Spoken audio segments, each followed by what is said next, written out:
Bonjour à tous. Bon, bah écoutez, voilà, là, une petite vidéo un peu plus sérieuse, montée un peu à l'arrache, quoi. Un petit peu pour répondre à tous les commentaires, quoi, que j'ai reçus, enfin à ceux qui sont venus me traiter de con, de manipulateur, que j'étais un pro Raoul ou patati et patata. D'ailleurs, j'ai beaucoup appris et je pense que la prochaine vidéo portera sur un seul thème, comprendre les rageux, quoi. Voilà. Déjà, bon, je tiens à le dire, Raoul, c'est pas quelqu'un que j'estime particulièrement, quoi. Donc voilà, donc déjà je voudrais revenir sur mon ancienne vidéo un petit peu pour expliquer certaines choses et comment j'ai fait varier mes curseurs, quoi. Alors beaucoup de gens sont venus me reprocher le fait d'avoir remonté mon curseur quand il s'est avéré que la Karine Lacombe, elle avait touché de l'argent de Gilead, quoi. Personnellement, si j'ai fait remonter le curseur, c'est parce que je l'avais fait diminuer avant, en fait. Quand Karine Lacombe, si vous regardez bien la vidéo, quand Karine Lacombe, elle dit que c'est un scandale ce qui se passe à Marseille et tout ça, qu'on utilise l'hydroxychloroquine sans AMM, autorisation de mise sur le marché, du coup, là, j'ai fait baisser la confiance, la confiance que j'avais en Raoult.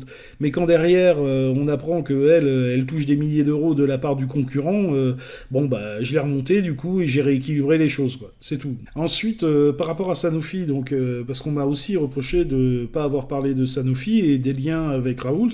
Alors, bon, moi, de ce que j'en sais, hein, voilà, après, jusqu'à présent, on me l'a pas prouvé, mais Sanofi ne finance pas Raoult, quoi.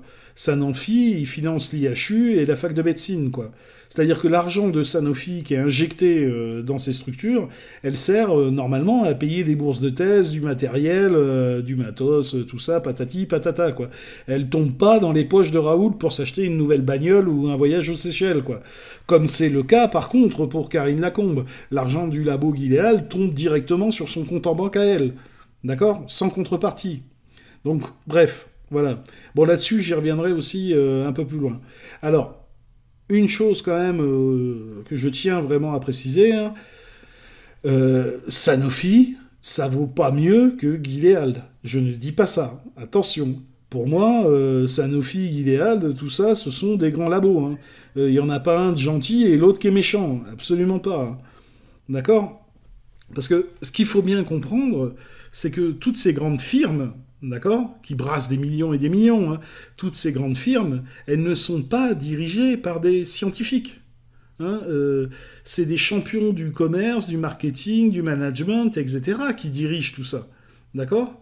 Aujourd'hui, là, ils travaillent pour nous vendre des médocs, mais demain, s'ils changent d'emploi, ils vous vendront des bagnoles, j'en sais rien, des téléphones portables ou des aspirateurs sans sac, quoi. Pour eux, ça ne fait aucune différence. Et ça, moi, c'est ça qui me dérange, parce que je pense que le monde de la science, il est vraiment sclérosé par toutes ces interactions malsaines. Et ça, c'est pas du complotisme, je le répète, dire que il y a des problèmes, que c'est pas normal que des lobbyistes influencent des experts et des élus politiques, ce n'est pas normal, ça, ce n'est pas du complotisme, ça n'a rien à voir. Les gens qui vous disent que ça, c'est du complotisme, ils vous mentent. Et là, je vais revenir un peu sur Acer Mandax et sur Monsieur Sam, parce que je pense qu'ils sont en train de devenir complètement tarés. Et particulièrement Thomas de Acer Mandax, quoi. Quand j'ai entendu qu'il comprenait pas qu'il devait faire une autre étude pour expliquer aux gens que Raoult était un charlatan, hein, dans son live. D'ailleurs, je vous invite maintenant à regarder les lives, franchement, où apparaissent Monsieur Sam et Acer Mandax, parce que dans les lives, c'est beaucoup moins travaillé, et du coup, on se rend un peu mieux compte de la façon dont il raisonne, quoi. Donc bref, quoi, quand j'entends Acer Mandax qui dit qu'il comprend pas qu'il doit faire une autre étude pour expliquer aux gens à quel point Raoult est un charlatan, ou bien alors, dans un autre live, où il commence à dire que, en parlant des évangélistes, là, du cluster évangéliste, de tous ces religieux qui sont tombés malades du Covid, que c'était bien fait pour leur gueule, qu'ils avaient qu'à prier pour être soignés, je veux dire, le mec, il devient taré, quoi, sans déconner. Mais on est où, quoi? Le type, il devient complètement cinglé, quoi. Voilà, quoi, faut qu'il prenne ses médicaments, Thomas, là. Il devient complètement taré. De la même façon, quand le monsieur Sam, il va vous expliquer que Raoult, l'épistémologie, c'est une science qui comprend à peine, mais Raoult, ça fait 25 ans qu'il enseigne ça, quoi, en fac de médecine, quoi. Il y a un moment, il faut arrêter de raconter n'importe quoi. Donc ça, là-dessus, j'insiste, hein, les gens qui vous disent que Raoult est un charlatan, ils vous mentent. C'est faux. Ils en ont aucune preuve.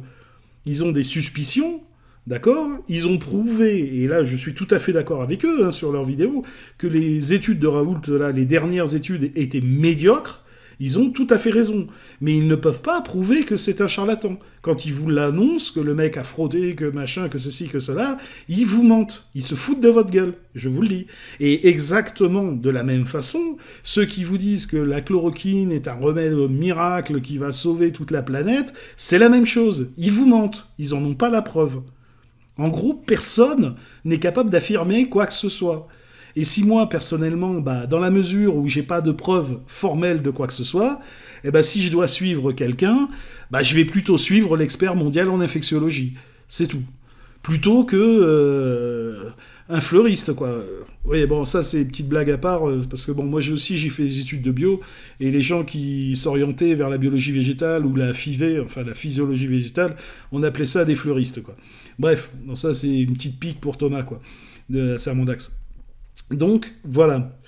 Je vous le dis sincèrement, vous n'avez pas de raison de choisir un clan de façon extrémiste. Ni l'un ni l'autre ne peuvent vous prouver de façon absolue ce qu'ils avancent. C'est tout. Les zététiciens ne peuvent pas vous prouver que ce qu'ils avancent, que Raoult est un charlatan qui vous ment, ils n'ont pas les moyens de vous le prouver. C'est peut-être vrai, mais ils n'ont pas les moyens de vous le prouver. Et les gens qui vous disent que l'hydroxychloroquine, c'est le remède miracle, c'est la même chose. Ils n'ont pas les moyens de vous le prouver. Et d'ailleurs, là-dessus, j'insiste, Raoult n'a jamais dit que l'hydroxychloroquine était un remède miracle. La stratégie de Raoult, c'était de dire, on file tout de suite, on teste directement, et tout de suite on file de l'hydroxychloroquine, comme ça fait baisser la charge virale et du coup la contagiosité des gens qui sont malades, donc on réduit la contagiosité, et ça c'est une idée qui se tient, c'est pas con du tout, ça se tient parfaitement. Par contre il l'a fait n'importe comment, et il a fait n'importe quoi pour essayer de la prouver, d'accord?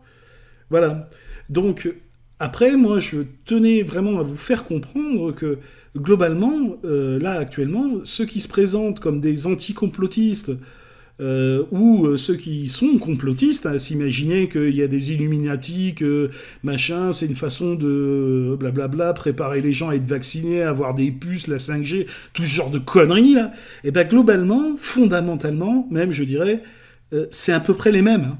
Ils pensent à peu près de la même façon. Je veux dire, d'ailleurs, c'est pas pour rien que Monsieur Sam est un ancien complotiste. Monsieur Sam est quelqu'un qui pensait que le 11 septembre, le World Trade Center, c'était un complot du gouvernement. Si vous voulez, ces gens, ils ont à peu près les mêmes besoins. Des besoins d'estime de soi et des besoins d'appartenance.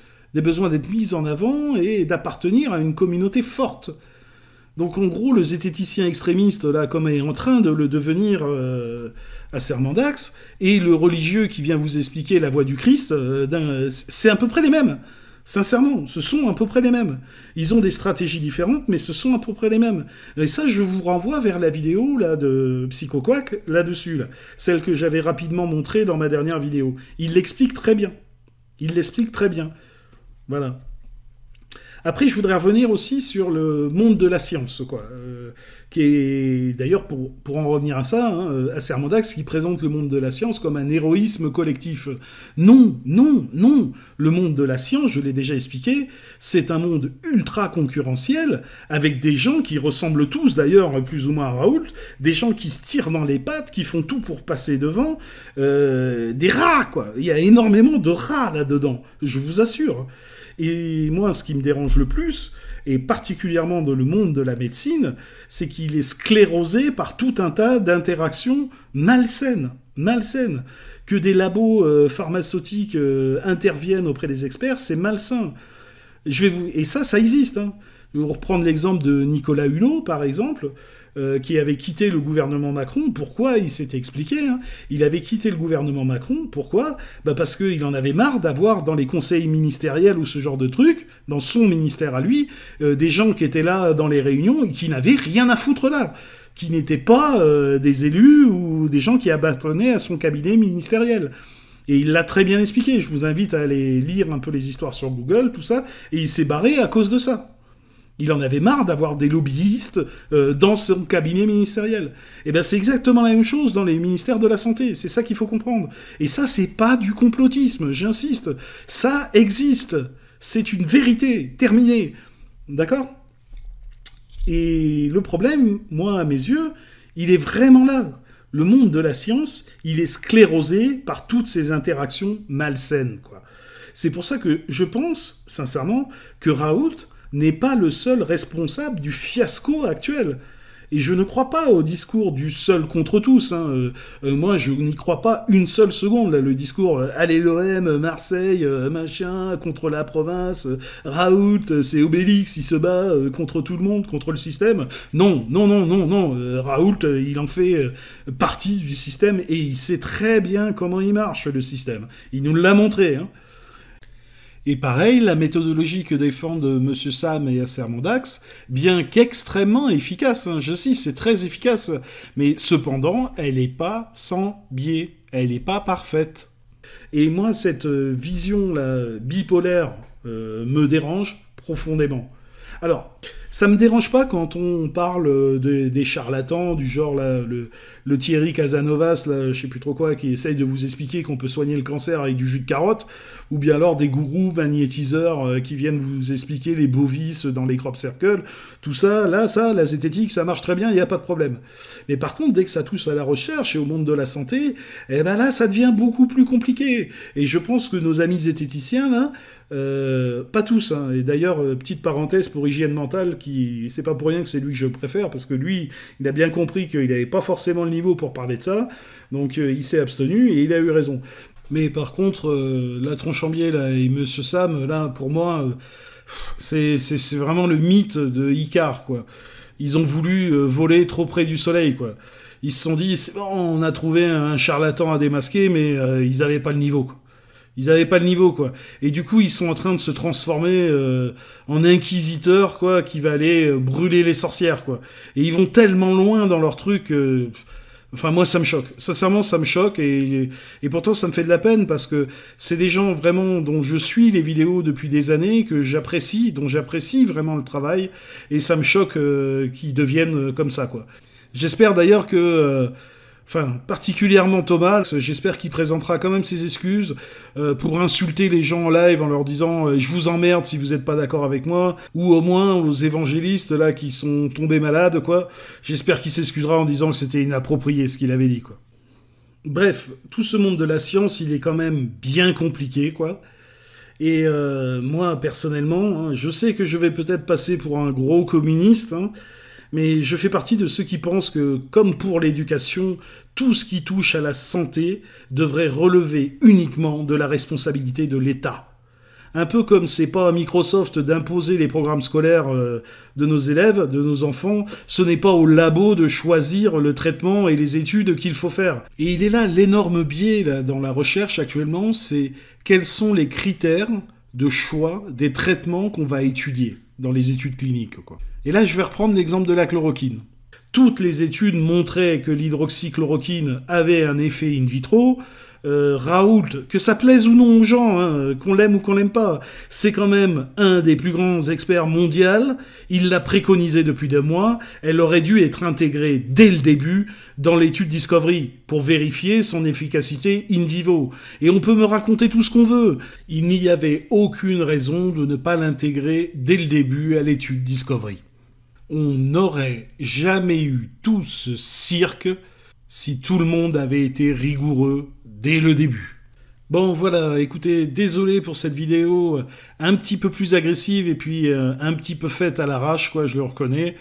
Mais bon, allez, prenez soin de vous et de vos proches.